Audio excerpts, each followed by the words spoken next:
Cougars. They fall at the hands of the Kansas Jayhawks. We thought that this was coming.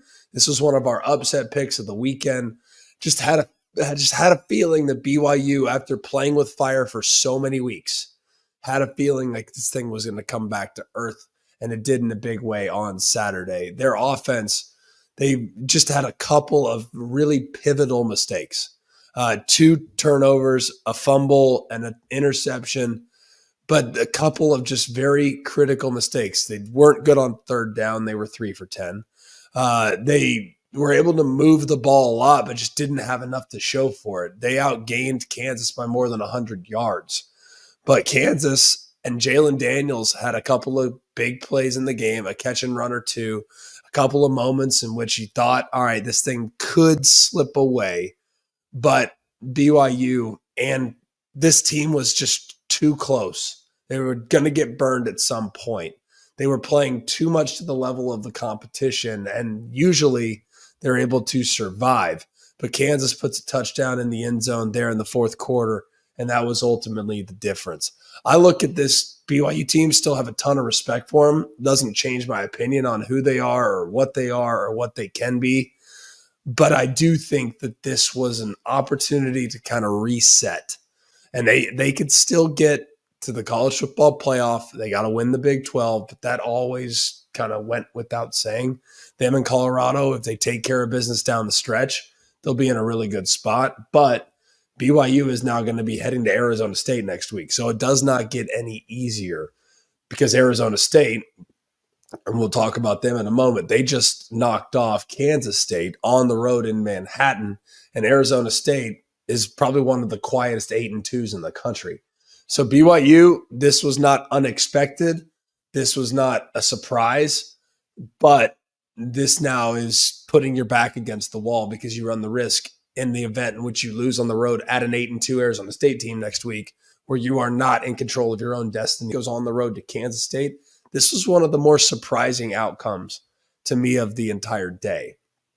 And it's one that'll probably get a little bit lost in the kind of in the fold because Kansas State, look, they're a top 16 team. They now have 3 losses, but Arizona State and Kenny Dillingham, they have quietly put together one of the most impressive turnarounds in college football this year. And I don't feel like enough people have been talking about Arizona State, but we're going to start. Cam Scatabo, I think anyone that has watched him this year knows how valuable he is to his team, what he contributes in the run game, what he contributes as a pass catcher out of the backfield is phenomenal. To see him back healthy was significant. But to go on the road to Manhattan, first year in the Big 12, to race out to a 21-0 halftime lead and to just defensively completely stifle and frustrate this Kansas State offense. We know Arizona State's been pretty good this year. We know that they've been pretty good offensively, but the defense doesn't get talked about enough. And while the numbers at the end will look okay for Kansas State, forcing 3 turnovers, having 3 takeaways, that was the undoing. Couple interceptions thrown by Avery Johnson, who at this point in his career is still developing as a passer. He's tremendous athletically, but there is still work to be done in the passing attack. DJ Giddens, if you were to tell me he was going to average nearly 10 yards a carry, I would have told you, all right, Kansas State's going to go and win this football game, and they're going to win this game convincingly. They averaged over 6 yards per carry as a team. But ultimately, turnover's the ultimate neutralizer. And Arizona State's been creating a lot of them all year, and they did so again this weekend en route to an emphatic victory to get to 8 wins. Really impressive turnaround from Kenny Dillingham. Utah goes on the road to Colorado. This game never really felt overly competitive. 3 interceptions thrown by Isaac Wilson. That was kind of the end of the story right there, except Colorado had a few turnovers themselves. They had 3 turnovers themselves. So not the cleanest game if you were looking for a turnover-free affair, 7 total between the 2 teams. Shedeur Sanders was amazing. And obviously the buzz out of this one, everyone continues to talk about how good and how talented Travis Hunter is. And it's very hard to push back on that. Is he the most outstanding player in college football? I certainly wouldn't make an argument against it. I think he's a phenomenal player. And what he does with the ball in his hands is nothing short of remarkable.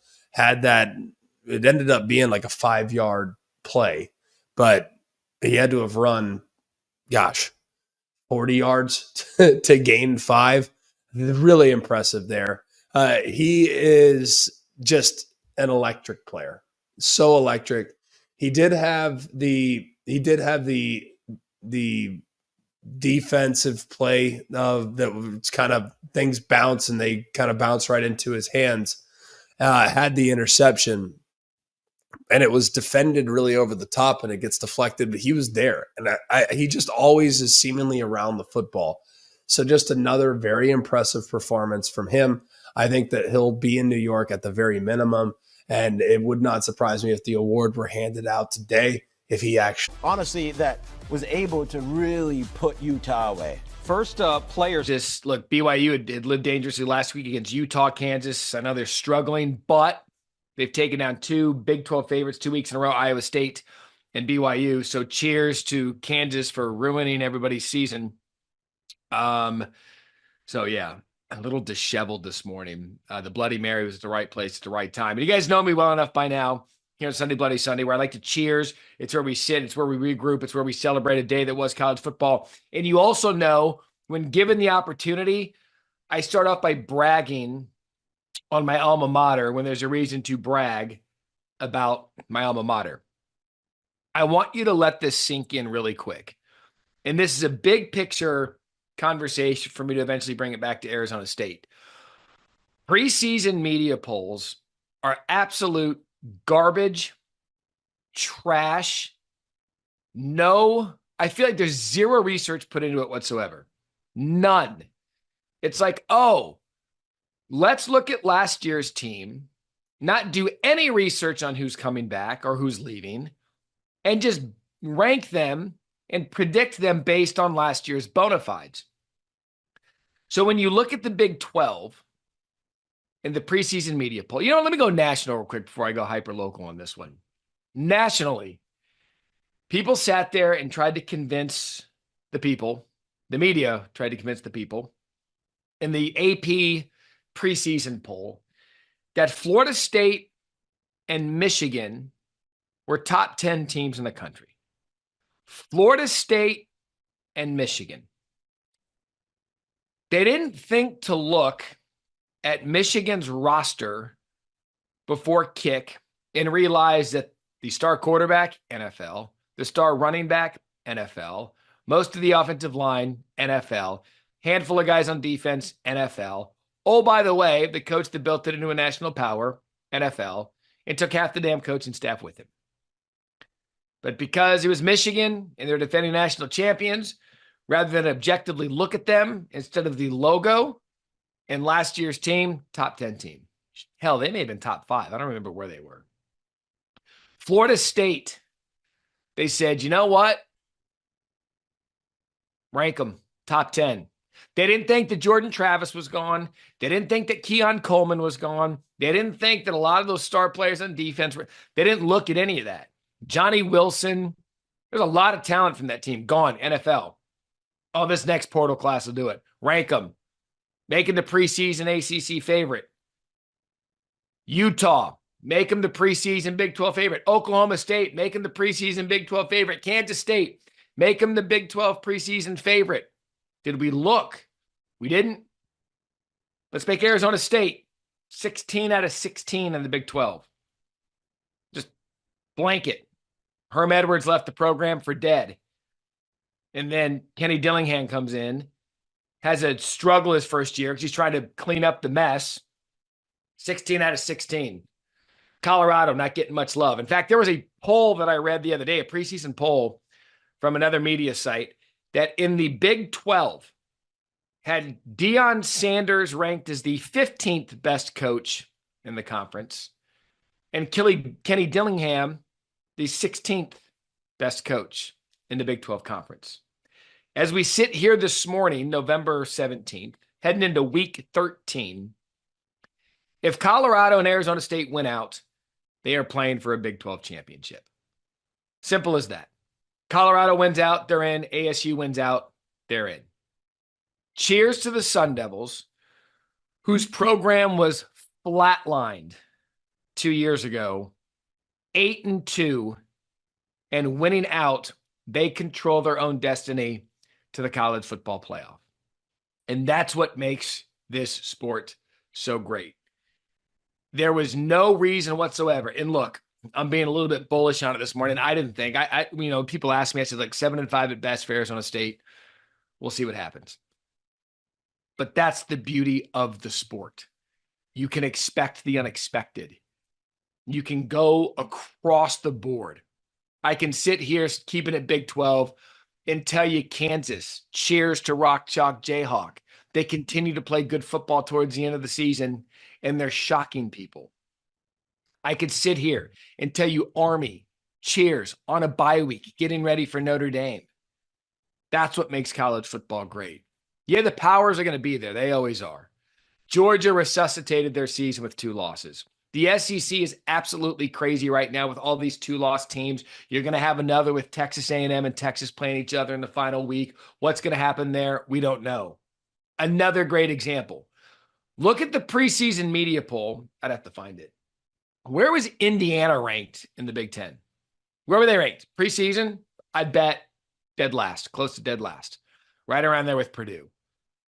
Indiana has a chance next week to punch their ticket potentially to the Big Ten of the college football playoff. Indiana, basketball school historically. And that's what this season has done. That's what the transfer portal and NIL, the 12-team playoff, I know there's still some bad that goes with NIL and the transfer portal.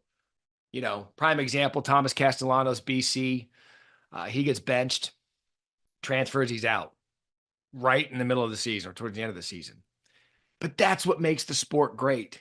Stanford yesterday, 2 touchdown plus underdogs to Louisville. They were getting beat. Louisville had a chance to pull away every single, and they just didn't take advantage of it. Instead, Stanford comes in. Their backup quarterback comes in for 1 snap, throws the game-time touchdown 35-all. This is late in the game. Louisville goes forward on 4th and long. They don't get it near midfield. Stanford gets it. 5 or 6 yard gain. Personal foul by Louisville with 1 second left. 15-yard penalty to make it a 57-yard field goal. Louisville jumps offside. Stanford coming into the game, 2 wins on the season, game-winning kick. Cheers Stanford the tree, 38-35 over Louisville. That was happening all over the place yesterday. Clemson and Pitt. What a game that was. Back and forth, kind of ugly. Penalties, injuries, just it wasn't good football until it was. When Nate Yarnell let his team down to tie it at 17-all